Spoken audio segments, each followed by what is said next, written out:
जोपर्यंत तुमच्या लेकरांना तुम्ही एखादी चापट ओढत नाही ना, तोपर्यंत लेकरू अभ्यासाला बसत नाही. जोपर्यंत त्याचा मोठा अपमान होत नाही, तोपर्यंत लेकरू कधीच झपाटून आपल्या ध्येयासाठी उठून उभं राहत नाही. लेकराला तो कम्फर्ट झोन मधून बाहेर काढायचा असेल तर आई वडिलांनी असं त्यागमय जीवन केलं पाहिजे. लेकरांना काही दिवसांसाठी आपल्यापासून दूर ठेवलं की तुकोबारे जसे म्हणतात ना की आई वडिलांसाठी मुलं म्हणतात, माझी आई पाहिजे होती, माझे बाबा पाहिजे होते.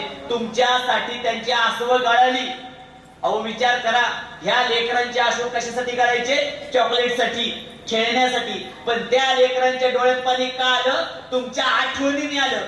जोपर्यंत तुमच्या लेकरांना तुम्ही एखादी चापट ओढत नाही ना, तोपर्यंत लेकरू अभ्यासाला बसत नाही. जोपर्यंत त्याचा मोठा अपमान होत नाही, तोपर्यंत लेकरू कधीच झपाटून आपल्या ध्येयासाठी उठून उभं राहत नाही. लेकराला तो कम्फर्ट झोन मधून बाहेर काढायचा असेल तर आई वडिलांनी असं त्यागमय जीवन केलं पाहिजे. लेकरांना काही दिवसांसाठी आपल्यापासून दूर ठेवलं की तुकोबारे जसे म्हणतात ना की आई वडिलांसाठी मुलं म्हणतात, माझी आई पाहिजे होती, माझे बाबा पाहिजे होते. तुमच्यासाठी त्यांची आसवं गाळाली.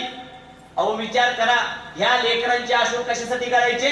चॉकलेटसाठी, खेळण्यासाठी. पण त्या लेकरांच्या डोळ्यात पाणी का आलं? तुमच्या आठवणीने आलं.